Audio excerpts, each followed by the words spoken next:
Film की शुरुआत में हमें बगदाद के शहर में रेगिस्तान दिखाया जाता है, जहां पर आर्मी एजेंट्स की टीम अपने लीडर लू फेंग के साथ एक मिशन पर आई थी। लू आकर वहां पर ऑयल फैक्ट्री के लीडर से मिलता है, जो यहाँ पर फैक्ट्री कंट्रोल करने का काम किया करती थी। असल में ऑयल कंपनी की फैक्ट्री के लोग बहुत बड़ी मुसीबत में थे। इन पर हर रोज हमले हो रहे थे और यही वजह थी कि लू की टीम इनको यहाँ पर बचाने के लिए आई थी। फैक्ट्री की लीडर लू को बताती है कि उसने यहाँ पर 400 लोगों को बचाना है और हमें यहाँ से बचाकर ग्रीन जोन तक पहुँच जाना होगा। इसके बाद हमें गांव में क्रिस नाम का एक आदमी दिखाया जाता है, जिसके पास उसका भाई आया था। वो कहता है, भाई मैं आपके लिए एक मिशन लाया हूँ, जिसको पूरा करने पर हमें बहुत सारे पैसे मिल सकते हैं। हमें एक बस में कुछ लोगों को अगवा करना है। जब क्रिस अपने भाई की ये बात सुनता है तो उसे मना कर देता है, क्योंकि क्रिस कभी भी कोई गलत काम नहीं किया करता था। इसके बाद हम क्रिस के गाँव में ओवेन नाम के एक आदमी को देखते हैं, जो जमीन से पानी निकालने का काम किया करता था। क्रिस के गाँव में भी पानी की कमी थी। क्रिस अपने गाँव वालों से बहुत प्यार करता था, इसीलिए वो पानी निकालने के लिए ओवेन को बुलाता है। ओवेन अब एक कुएं से पानी निकालने की कोशिश करता है, मगर नहीं निकाल पाता। उस वक्त गर्मी भी बहुत थी और क्रिस के गांव के लोग बहुत गरीब भी थे। यहाँ पर ओवेन क्रिस से कहता है, अगर कुछ पैसों का बंदोबस्त हो जाए तो हम यहाँ से आसानी से पानी निकाल सकते हैं। ये सुनकर क्रिस ओवेन से कहता है कि ठीक है, मैं पैसे लेकर आऊंगा। उधर फैक्ट्री के अंदर लू अपनी टीम के साथ मिलकर ये प्लान कर रहा था कि हमें फैक्ट्री के लोगों को बचाकर हाईवे ऑफ डेथ से लेकर जाना होगा, तभी हम ग्रीन जोन तक पहुँच सकते हैं। ये रास्ता शॉर्टकट तो है, पर बहुत ज्यादा खतरनाक भी। इसके बाद यहाँ पर फैक्ट्री की लीडर सारे सिस्टम को लॉक करके एक पेन ड्राइव में महफूज करके अपने बैग में रख लेती है, ताकि सब कुछ उस ड्राइव में महफूज हो जाए और किसी को भी कोई खतरा ना हो। फिर वो अपना बैग अपनी एक असिस्टेंट को दे देती है। दरअसल फैक्ट्री की लीडर की असिस्टेंट लू की बेटी होती है। उसकी अपनी डैड यानी कि लू के साथ लड़ाई हुई थी, क्योंकि जब उसकी मॉम की मौत हुई तो लू उनके पास नहीं था। इसी वजह से लू की बेटी अपनी डैड से नाराज थी और नफरत किया करती थी। जिसके बाद सभी लोगों को बस में बिठाकर ग्रीन जोन की तरफ ले जाया जाता है। जल्द ही ये हाईवे ऑफ डेथ के पास पहुंच गए थे। वहाँ का मंजर देखकर ल्यू की बेटी डर गई थी, क्योंकि आज तक कोई वहाँ से जिंदा नहीं गया था। हर तरफ गाड़ियाँ ही गाड़ियाँ थी, जिनका एक्सीडेंट होने की वजह से बहुत बुरा हाल था। लियो अपनी टीम से चारों तरफ नजर रखने का कहता है और फिर अपनी बस को लेकर आगे बढ़ता है, मगर रास्ते में दो गाड़ियाँ थी, जिसकी वजह से रास्ता रुका हुआ था। ये देखकर लू की बेटी कहती है, हमें बस को यहीं पर रोक देना चाहिए, मगर लू ऐसा करने के लिए तैयार नहीं था। वो कहता है, मैं जानता हूँ ये गाड़ियाँ क्यों खड़ी हैं और हम बस को यहाँ पर किसी कीमत पर नहीं रोक सकते। हमें हर हाल में यहाँ से निकलना होगा। तभी जब ये उस बस को गाड़ियों के पास लेकर जाता है तो एक जोरदार धमाका हुआ था, जिससे बस में बैठे सभी लोग बहुत ज्यादा डर जाते हैं। लू ने फिर भी अपनी बस को नहीं रोका था, वो चलता रहता है। दरअसल ये जितनी भी बसेस थी एक खास किस्म के मटेरियल से बनाई गई थी, इसीलिए इन पर गोलियों और बॉम्ब्स का कोई असर नहीं हुआ था। लू अपनी बेटी को बताता है, ये गाड़ियों का बीच में खड़ा होना दरअसल हमें गुमराह करना था। अब जब ये आगे जाते हैं तो लू देखता है कि रेत का एक बहुत बड़ा तूफान इनकी तरफ बढ़ रहा है, मगर ये उस तूफान से भी नहीं घबराता और बस को लेकर आगे बढ़ता रहता है। तभी यहाँ पर क्रिस की टीम रेत के तूफान का फायदा उठाकर एक बस को हाईजैक कर लेती है, यानी कि उन्होंने उस बस को अपने कब्जे में ले लिया था। जैसा कि हमें पता है कि क्रिस को पैसों की जरूरत थी, इसीलिए वो ये काम कर रहा था। उसने अपने भाई की बात को मान लिया था। जब तूफान के रुक जाने के बाद ये सब अपनी बसेस को रोकते हैं तो लू को पता चलता है इनकी एक बस गायब थी, जिसमें ऑयल फैक्ट्री की लीडर भी थी। तब इसकी टीम में से लड़की बताती है, मैंने उसे दूसरी तरफ जाते हुए देखा है। लू अब यहाँ पर एक हेलीकॉप्टर को बुलाता है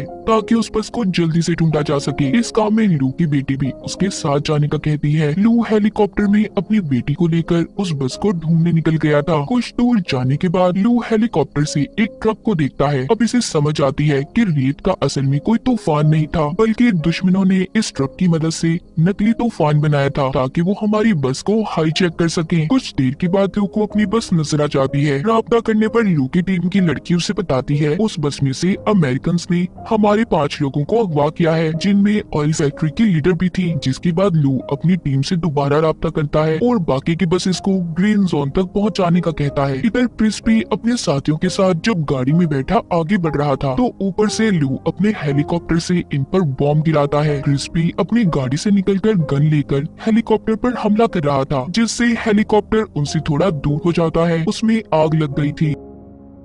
क्रिस अपने भाई को अभी थंडर में लेकर आया था, जहाँ पर लाकर उससे पूछता है कि ये किसका मिशन है, मुझे सच सच बताओ जिसमें इतना ज्यादा खतरा है, हेलीकॉप्टर से हम पर बॉम्ब गिराई जा रही है। तभी वहाँ पर ओविन आता है जो कि क्रिस का दोस्त था, कहता है कि ये मिशन सारा प्लान मेरा था, उसने ऑयल फैक्ट्री के लीडर को भी अगवा कर लिया था। इसका मकसद ऑयल कंपनी के सारे सिस्टम को हैक करके यानी कि अपने कंट्रोल में लाकर, जिससे इसे बहुत सारे पैसे मिलने वाले थे। ऑयल फैक्ट्री के लीडर को भी ये बात समझ आ गई थी कि वो ओविन नहीं था जो इनकी फैक्ट्री पर हमले करवा रहा था, ताकि जब हम अपनी जगह बदलकर ग्रीन जोन की तरफ जाने लगे तो ये रास्ते में हमें अगवा कर ले। क्रिस यहाँ पर ओविन से कहता है तुम इतना बड़ा प्लान कैसे बना सकते हो, और मैं आगे अब इस प्लान में तुम्हारा साथ नहीं देने वाला, मुझे मेरे पैसे दो ताकि मैं यहाँ से जा सकूं। ओविन कहता है अभी कुछ और काम बाकी है, जिसके बाद तुम्हें तुम्हारे पैसे मिल जाएंगे। क्रिस का भाई भी यही कहता है कि अभी कुछ काम बाकी है, मगर क्रिस किसी की परवाह ना करते हुए कहता है कि अगले 2 घंटे के अंदर अंदर मुझे मेरे पैसे चाहिए। इतना कहकर वो वहाँ से चला गया था। क्रिस के जाने के बाद उसका भाई ओविन से कहता है कि हमें अब उसके बगैर ही काम करना होगा, मगर ओविन यहाँ पर उसके साथ गद्दारी करता है। उसने क्रिस के भाई को मार दिया था और फिर यहाँ से सबको जाने का कहता है। उधर क्रिस भी अपने गांव में पहुँच गया था। उसे अपने भाई पर बहुत गुस्सा आ रहा था क्योंकि उसने सही बात नहीं बताई थी उसे, जिसके बाद वो थोड़ा खुद को सुकून में लाने के लिए बच्चों के साथ बाहर खेलने चला गया था। तभी उधर ल्यू आता है जो कहता है कि मैं यहाँ पर अपने लोगों को बचाने आया हूँ जिनको तुमने अगवा किया है, मैं जानता हूँ मेरे लोग तुम्हारे पास हैं। क्रिस भी जवाब देता है कि मैं भी अपने गांव वालों को बचा रहा हूँ। जैसा कि हमें पता है क्रिस ने ये काम भी पैसों की खातिर सिर्फ अपने गांव वालों के लिए किया था, ताकि ये उनके लिए पानी का इंतजाम कर सके, और ये सारा प्लान ओविन का था ताकि क्रिस भी उसका साथ दे सके, मगर ओविन ने इसे धोखा दे दिया। फिर इसके बाद लू वहाँ से चला जाता है। कुछ देर के बाद क्रिस एक खाली फैक्ट्री में आया था जहाँ पर वो अपने भाई की लाश को देखता है। तभी उधर लू भी आ गया था। इन दोनों की यहाँ पर बहुत लड़ाई होती है, कभी क्रिस लू पर भारी पड़ रहा था तो कभी लू, क्योंकि क्रिस को यहाँ पर ऐसा लग रहा था कि उसके भाई को लू ने मारा होगा, मगर जब वहाँ पर कोई चीज क्रिस के भाई पर गिरने वाली थी तब लू उसे बचा लेता है। यहाँ पर उसको पता चल जाता है कि उसके भाई को लू ने नहीं मारा बल्कि इसमें ओविन का हाथ है। तभी वहाँ पर इन पर गोलियां बरसने लगती हैं। दरअसल यहाँ पर भी ओविन ने अपने गुंडों को इन्हें मारने के लिए भेजा था, मगर ये उन गोलियों का मुकाबला करते हैं। क्रिस उन पर बॉम्ब गिराता है जिससे बहुत बड़ा धमाका हुआ था। खैर वो गुंडी तो वहाँ से भाग गई थी, मगर इस उसमें क्रिस की गाड़ी भी बर्बाद हो जाती है। ये दोनों समझ गए थे कि इनको एक ही इंसान को पकड़ना है और वो है ओविन, जो इन दोनों का दुश्मन था। क्रिस कहता है कि मैं जानता हूँ इस वक्त ओविन कहाँ पर होगा। उधर दूसरी तरफ ओविन फैक्ट्री के लीडर और उसके कुछ लोगों को अपने साथ फैक्ट्री में ले आया था, जहाँ पर वो सिस्टम को खोलने की कोशिश करता है, मगर उस पर एक कोड लगा हुआ था। ओविन फैक्ट्री के लीडर से जब कोड के बारे में पूछता है तो वो नहीं बताती। तभी वो उसके 2 लोगों को मार देता है, जिसे देखकर फैक्ट्री की लीडर डर गई थी। अब वो उसके बेटे को मारने की धमकी देता है, तो ये सुनकर फौरन फैक्ट्री की लीडर उसे बताती है कि ये कोड एक पेन ड्राइव में है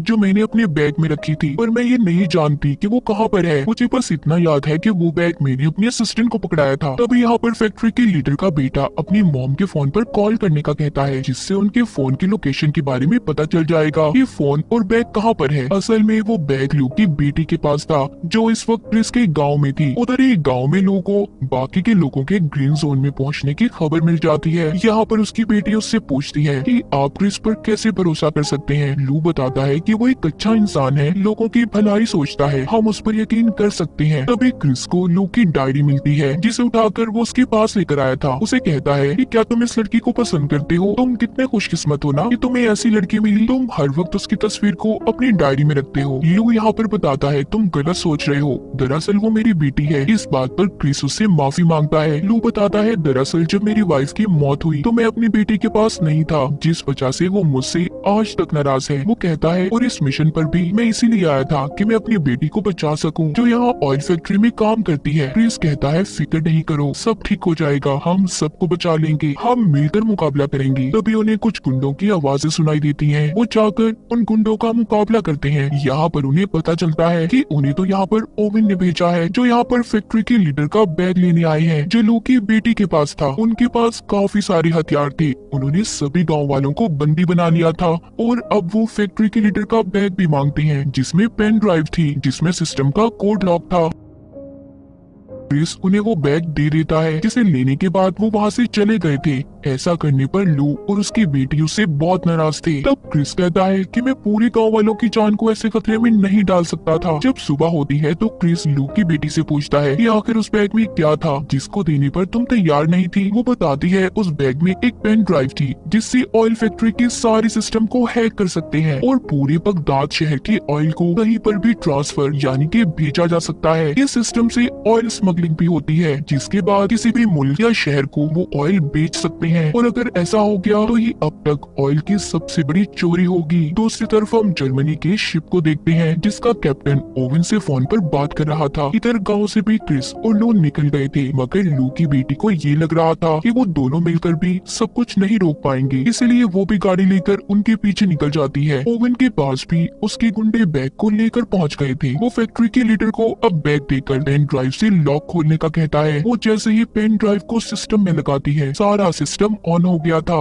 यानी कि चलना शुरू हो जाता है। ओवन उस जर्मनी की शिप में ऑयल भरवाने का कहता है, मगर इस काम में 24 घंटे लगने थे। कुछ वक्त के बाद क्रिस और लू भी अपने ट्रक पर ओवन के पास फैक्ट्री में पहुंच गए थे। वो उसके गुंडों का मुकाबला कर रहे थे। लू एक पाइप पर चढ़कर बड़े ही शानदार तरीके से ओवन के आदमियों को मार देता है। ये सब कुछ ओवन भी छुप कर देख रहा था। वो अपने आदमियों से कहता है कि हमें जल्दी यहाँ से निकलना होगा, क्योंकि उसका काम अब पूरा हो गया था। जर्मनी के शिप में ऑयल भरा जा चुका था। क्रिस भी फैक्ट्री के अंदर जाता है। वो आकर गुंडों को मारने लगा था, तभी उसकी नजर बाहर जाती है। वो देखता है कि ओवन यहाँ से भाग रहा है। अब वो दौड़ते हुए ही उसका पीछा करता है। तभी रास्ते में उसे लू की बेटी मिलती है, जो गाड़ी लेकर इनके पास पहुँच गई थी। ये दोनों मिलकर अब ओवन का पीछा करते हैं। इधर लू फैक्ट्री में ओवन के गुंडों का मुकाबला कर रहा था। वो एक एक करके सभी को मजा चुकाता है। वहाँ पर अब ऑयल फैक्ट्री की लीडर आती है, जो कहती है कि सब कुछ बर्बाद हो गया, उन्होंने पेन ड्राइव से ऑयल की चोरी कर ली, हमें इतने बड़े नुकसान को रोकना होगा। उधर रास्ते में क्रिस जब ओवन का पीछा कर रहा था, तो वो अपनी गाड़ी को जंप करता है।